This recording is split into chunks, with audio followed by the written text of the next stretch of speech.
जय श्री कृष्णा, वंदे मातरम। सांगा क्लासेज में स्वागत है सभी का, मोस्ट वेलकम। हमारी जो करंट अफेयर्स की क्लास है उसमें आज हम 3-4 बिंदुओं पे चर्चा करने वाले हैं। सबसे पहला बिंदु है आर के अग्रवाल राजस्थान के बने नए महाधिवक्ता। अब ये महाधिवक्ता पद क्या होता है, इसकी नियुक्ति कैसे होती है, उस पर मैं चर्चा करूंगा। बीकानेर की नाड़ बड़ी और सालासर चर्चा में रहा है, क्यों रहा है? रोहित शर्मा T20 में सर्वाधिक शतक बनाने का रिकॉर्ड बना चुके हैं, कितने शतक बनाए हैं वो भी हम चर्चा करेंगे। ठीक है, प्रज्ञानंदा बने देश के नंबर 1 खिलाड़ी, किस खेल से संबंधित है और ये जो है इनका संबंध कहां से है वो भी हम चर्चा करेंगे। ठीक है, तो सबसे पहले हम बात करते हैं कि आर के अग्रवाल जो है, आर के अग्रवाल, ठीक है ना, इनका अच्छा प्रश्न बनेगा आपके राजस्थान के।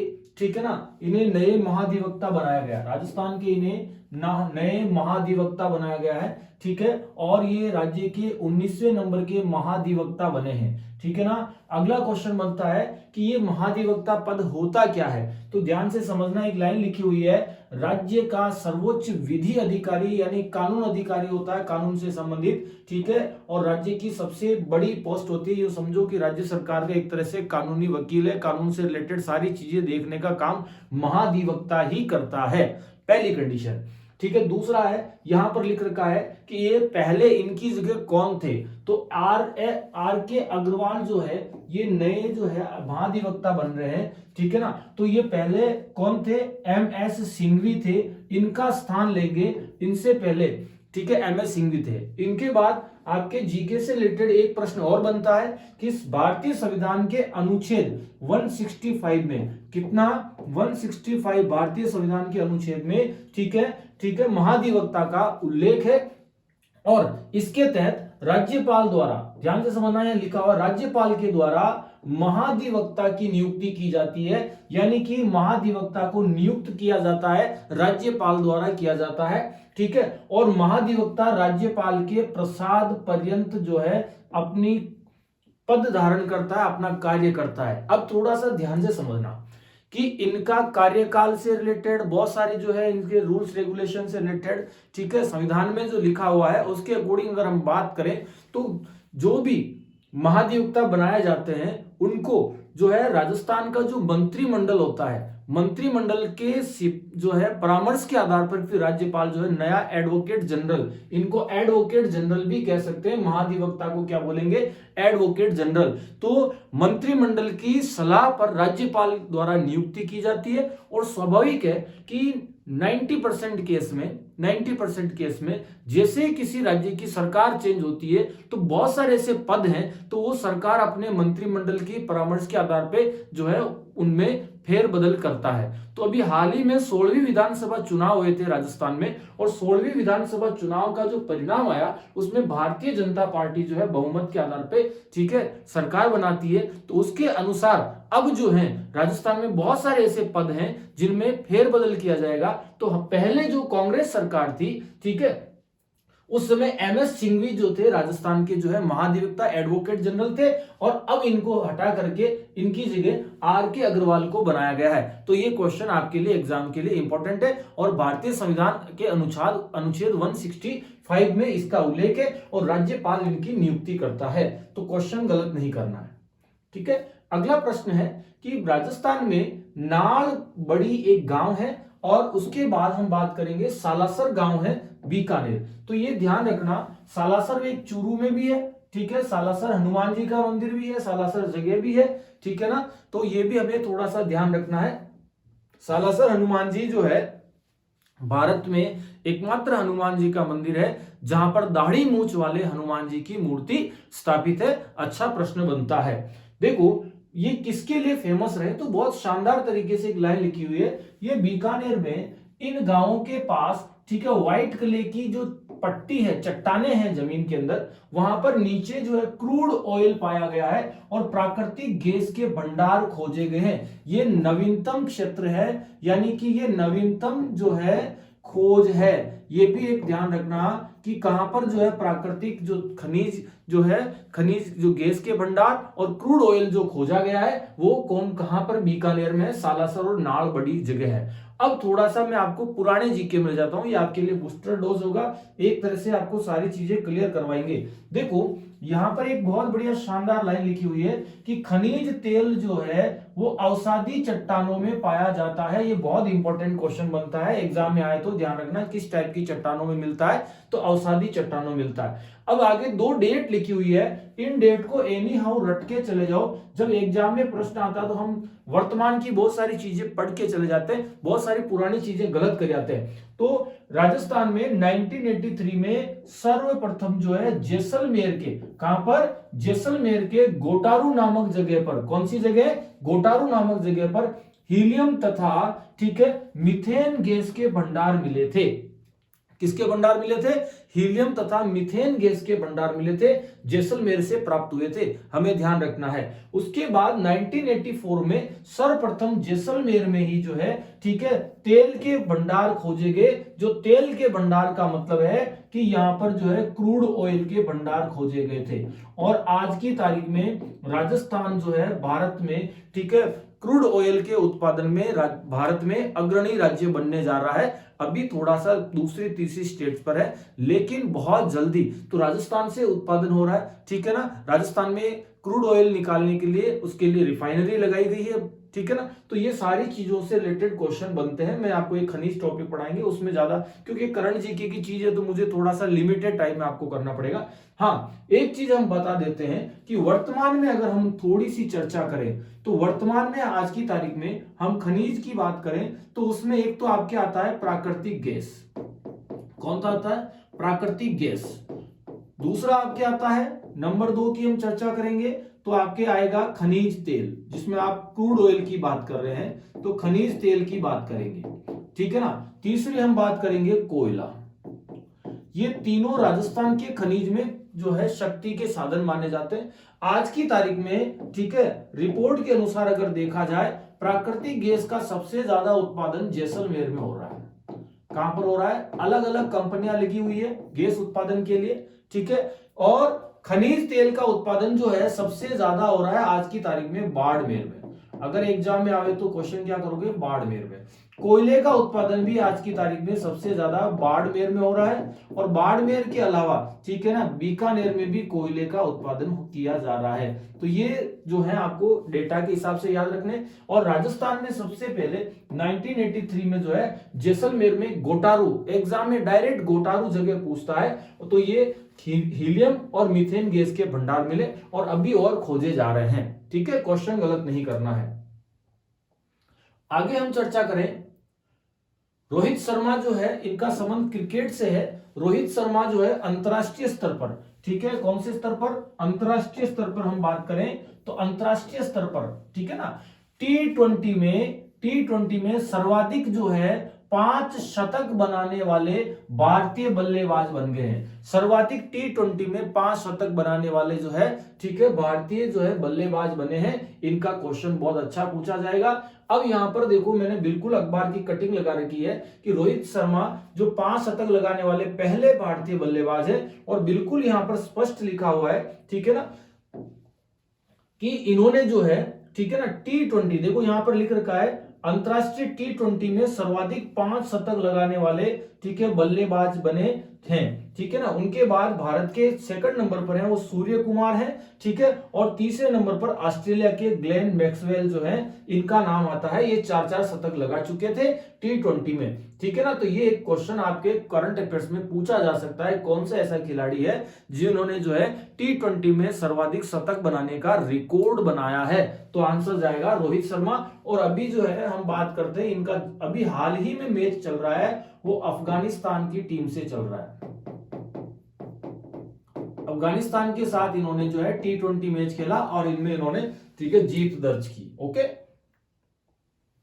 अगला क्वेश्चन बहुत अच्छा बनेगा आपके क्वेश्चन, थोड़ा सा ध्यान से समझना। मैंने अखबार की कटिंग भी लगा दी है, सारी चीजें इसमें क्लियर करवा रहा हूं मैं आपको। देखो सबसे बड़ी बात है प्रज्ञानंदा बने भारत के नंबर 1 शतरंज खिलाड़ी, ठीक है, इन्होंने आनंद कुमार को भी पीछे छोड़ दिया, ठीक है, शतरंज खिलाड़ी नंबर 1 बने हैं। तो ये थोड़ा सा विशेष सोचने वाला प्रश्न है, याद करने वाला प्रश्न है, आपका गलत नहीं होना चाहिए। सबसे पहले मैं इधर आपसे चर्चा कर रहा हूं, इधर आप थोड़ा सा ध्यान से देखना, ये प्रज्ञानंदा जो है ये इनका पहले का इमेज है, ठीक है। ये सबसे इंपॉर्टेंट बात है, इनका नाम है रमेश बाबू, ठीक है, प्रज्ञानंद का क्या नाम है, रमेश बाबू प्रज्ञानंद। इनका संबंध ये भारत के ही है। इनका जन्म जो होता है 2005 में हुआ था। इनकी आयु 18 साल की है। और सबसे बड़ी बात है, अगर आपसे कंपटीशन में पूछ ले कि इनका जन्म कहां पर हुआ था, तो चेन्नई तमिलनाडु से संबंधित है,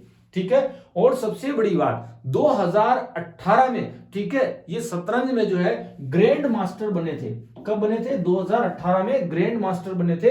और जनवरी 2024 में, कब? जनवरी 2024 में इन्होंने FIDI रेटिंग जो है शतरंज में रेटिंग प्राप्त की थी 1743। कितनी प्राप्त की थी? 1743। अब आप थोड़ा सा इधर आना, इन्होंने जो अभी हाल ही में 2 दिन पहले इन्होंने जो रेटिंग प्राप्त की है वो प्राप्त की है 1748। यहां पर लिखी हुई है 1748 लिखी हुई है, थोड़ा सा आप देख लेना यहां पर,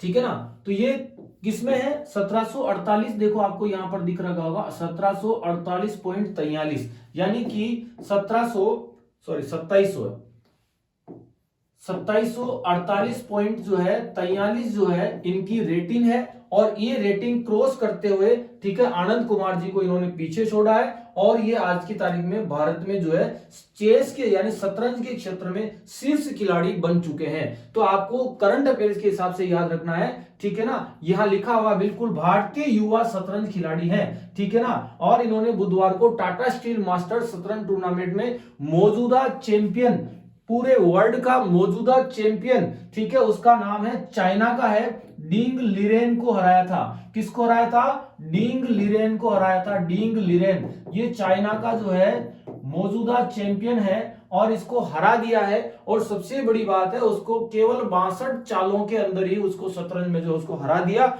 और ये जो है विश्व के सबसे बड़े, हम बात करते हैं या देश के सबसे शीर्ष खिलाड़ी जो है बन चुके हैं। क्या समझ में आ गया? क्या इनका नाम है प्रज्ञानंदा बने, जो है प्रज्ञानंदा है। इनका संबंध जो है चेन्नई तमिलनाडु से है। ओके, क्वेश्चन आए तो गलत नहीं करना है। अगला है, मैंने कहा था आपको कि क्लास के पीछे लास्ट में मैं 2 4 5 क्वेश्चन की जो है हमें तैयारी करवाऊंगा राजस्थान जीके से रिलेटेड, जो भी आपके क्वेश्चन कंपटीशन में पूछे जाते हैं। सबसे पहला क्वेश्चन है, बिनानी सीमेंट का कारखाना राजस्थान में कहां पर है? बहुत अच्छे प्रश्न बनते हैं। नागौर में, जोधपुर में, अजमेर में, सिरोही में, ठीक है ना। तो हमें इसका थोड़ा सा ध्यान रखना है। राइट आंसर जो जाएगा बिनानी सीमेंट का जो है, ठीक है, आंसर क्या जाएगा? अजमेर, सिरोही जाएगा। और सिरोही में इसका जो कारखाना है वो पिंडवाड़ा में, कौन सी तहसील? और पिंडवाड़ा तहसील और सिरोही जिला। अगर आपको थोड़ा सा नॉलेज हो तो आपको मैं चर्चा के लिए बता देता हूं कि राजस्थान में ये जिला गरासिया जाति के लिए फेमस है। कौन सी जाति रहती है यहां पर? तो गरासिया जाति का क्वेश्चन भी बनता है। दूसरी बात, अगर हम अलग से बात करें तो जोधपुर में राजस्थान का सबसे बड़ा सफेद सीमेंट कारखाना है और उसका नाम है खारिया खंगार। खारिया खंगार जगह है और यहां पर जो है राजस्थान का सबसे बड़ा सफेद सीमेंट कारखाना है, ठीक है। थोड़ा सा ध्यान रख लेना, सबसे बड़ा, यहां पर सबसे बड़ा सफेद सीमेंट कारखाना है। तो क्वेश्चन गलत नहीं करना है। क्या मेरी बात समझ गए? क्या तो ये भी आपका क्वेश्चन जो है सही होना चाहिए अगर एग्जाम में आ जाए तो। ओके, आगे मैं बात करता हूं कि पहले अजमेर में, ठीक है ना, जो है श्री सीमेंट का कारखाना था। अब नए जिले बने, उसके अकॉर्डिंग राजस्थान के ब्यावर जो जिला बना है, ब्यावर जिला है, कौन सा जिला? ठीक है, ब्यावर जिले की हम बात करें तो आपका क्वेश्चन बनेगा, पहले अजमेर जिले में आता था, अब ब्यावर खुद जिला बन गया है। तो यहां पर श्री सीमेंट का कारखाना है। कौन सा कारखाना है? श्री सीमेंट का कारखाना है। क्वेश्चन गलत नहीं होना चाहिए। अब थोड़ा सा हम बात करते हैं राजस्थान में जो नागौर लिख रखा है ऑप्शन में, यहां पर राजस्थान का प्रथम सफेद सीमेंट कारखाना है। राजस्थान का यहां पर क्या है, प्रथम सफेद सीमेंट कारखाना है, प्रथम सफेद सीमेंट कारखाना। और ये कारखाना जो है गोटन में है। कहां पर है, गोटन में है। ये क्वेश्चन भी गलत नहीं करना है। ओके, उसके बाद हम बात करते हैं राजस्थान का पहला सीमेंट कारखाना वो लाखेरी बूंदी में स्थापित किया गया था, आप नोट कर सकते हैं। अब अगला क्वेश्चन है इंद्रप्रस्थ औद्योगिक क्षेत्र राजस्थान में कहां पर है। इसको भैया मोस्ट मान के चले, क्योंकि एग्जाम में जब ये क्वेश्चन आता है ना तो लोग बहुत गलत करके आते हैं, पढ़ के नहीं जाते हैं या पढ़ के जाते तो याद नहीं रहता। इंद्रप्रस्थ औद्योगिक क्षेत्र राजस्थान में कहां पर है, तो राइट आंसर जाएगा आपका कोटा। किसी भी कंडीशन में गलत नहीं करना है। ओके, आशा करता हूं अच्छे से समझ में आ रहा होगा आपको। अब जो है 3 क्वेश्चन की और बात करता हूं मैं अगर आपसे, तो लेदर कॉम्प्लेक्स राजस्थान में कहां पर है, यानी कि चमड़ा कॉम्प्लेक्स राजस्थान में कहां पर है। बहुत अच्छा प्रश्न बनता है। तो लेदर कॉम्प्लेक्स इसका आंसर जाता है मानपुरा माचेड़ी, आंसर जाता है इसका, ध्यान से समझना। और ये कहां पर है, तो आंसर जाएगा जयपुर। कहां पर जाएगा, जयपुर। क्या समझ आ गया क्या। उसके अलावा थोड़ा सा और डिटेल में बात करें बाकी ऑप्शन की, तो यहां पर सांगानेरी प्रिंट फेमस है रंगाई छपाई में। ठीक है, सांगानेरी जो है प्रिंट जो है कपड़ों में रंगाई छपाई के लिए फेमस है। एक क्वेश्चन ये बनता है। क्या मेरी बात में आ गया क्या। ठीक है, दुर्गापुरा में एक क्वेश्चन बनता है कि राजस्थान में जो केंद्रीय कृषि अनुसंधान केंद्र है, केंद्रीय कृषि अनुसंधान जो केंद्र है वो राजस्थान में कहां पर है, दुर्गापुरा में है। ये भी जयपुर में आता है। ये भी कहां पर है, जयपुर में। एक क्वेश्चन सीतापुरा में। 3 चीजें मैं आपको याद करवा रहा हूं, अगर आपसे एग्जाम में पूछे। ठीक है, सूचना तकनीकी पार्क कहां पर है, सूचना तकनीकी पार्क कहां पर है, तो आपका आंसर जाएगा सीतापुरा, आंसर जाएगा। क्या समझ गया। दूसरा आपसे पूछे कि राजस्थान में जेम्स एंड ज्वेलरी पार्क कहां पर है, जेम्स एंड ज्वेलरी पार्क कहां पर है, तो भी अपना आंसर क्या जाएगा। ठीक है, सीतापुरा, आंसर जाएगा जयपुर जाएगा। क्या मेरी बात समझ में क्या। तो ऐसे क्वेश्चन अपने को थोड़ा सा ध्यान रखना है, क्लियर कर देंगे, गलत नहीं करना है। अगले क्वेश्चन की बात करते हैं अपन। निम्न में से राजस्थान के किस भाग में सर्वाधिक वर्षा की परिवर्तनता पाई जाती है। तो राजस्थान का कौन सा ऐसा क्षेत्र है जहां पर वर्षा में सबसे ज्यादा, वर्षा का मतलब मानसून में वर्षा होती है, मानसून के समय तो सबसे ज्यादा परिवर्तितता देखने को मिलती है। या तो बरसात होती नहीं होती तो कभी कभी बहुत ज्यादा हो जाती है, बाढ़ की स्थिति उत्पन्न हो जाती है। तो परिवर्तितता सबसे ज्यादा परिवर्तन देखने को मिलता है सुदूर पश्चिम भाग में, राजस्थान के उत्तर पूर्वी भाग में, उत्तरी भाग में और दक्षिणी भाग में। तो आपका आंसर जाएगा सुदूर पश्चिमी भाग, इसका आंसर जाएगा। ओके, और अगर आपसे पूछे कि राजस्थान में सबसे ज्यादा बरसात होती है, तो आंसर आपके जाएगा दक्षिणी पूर्वी राजस्थान में जाएगा, जहां पर झालावाड़ हाड़ौती वाला बेल्ट है, हम इसको बोलेंगे हाड़ौती वाला बेल्ट। क्या समझ आ गया क्या। ठीक है, कोटा, बूंदी, बारा, झालावाड़ वाला बेल्ट है यहां पर। अगला क्वेश्चन है सामान्यतया राजस्थान को कितने जलवायु क्षेत्र में बांटा गया है। सामान्यतया राजस्थान को कितने जलवायु क्षेत्र में बांटा गया, 5, 4, 6, 3। तो इसका बहुत अच्छा प्रश्न जाता है कि राजस्थान की जलवायु को हम कितने भागों में बांटते हैं, 5 भागों में बांटते हैं। ठीक है, थॉर्नवेट, टीवार था और कोपेन का जो जलवायु वर्गीकरण है उसको इन्होंने जो है 4-4 भागों में बांटा। और हम राजस्थान के जलवायु को सामान्यतः कितने भागों में बांटते हैं, ठीक है, जो है 5 भागों में बांटते हैं। मैं 5 की बात करता हूं। ठीक है, शुष्क जलवायु प्रदेश, अर्ध शुष्क जलवायु प्रदेश, तीसरा है जो है उप आर्द्र जलवायु प्रदेश, चौथा है आर्द्र जलवायु प्रदेश और 5वां है अति आर्द्र जलवायु प्रदेश। बहुत जल्दी आपको राजस्थान की जलवायु की क्लास भी अवेलेबल होगी। ठीक है ना। तो आशा करता हूं आज की क्लास आपको कैसी लगी, समझ में आए तो मुझे फीडबैक जरूर देना। और अगर अच्छी लगी हो तो आप अपने सभी ग्रुप्स में शेयर करें, सपोर्ट करें। और इनके जहां जो मैं नोट्स पढ़ा रहा हूं आपको करंट अफेयर्स के, इनके सारे नोट्स बना दें। दूसरी बात, करंट जीके की क्लास सुबह 7 बजे चल रही है। ठीक है, किसी दिन किसी कारण से अगर मैं आउट ऑफ भीलवाड़ा रहता हूं तो क्लास नहीं हो पाती है, लेकिन प्रयास रहेगा क्लास होगी। और शाम को 8 बजे राजस्थान जीके की क्लास चल रही है, दोनों क्लासें आप देखना नहीं भूलें। ओके, जय श्री कृष्णा। आशा करता हूं आनंद आ गया होगा। बाकी नेक्स्ट क्लास में मिलते हैं।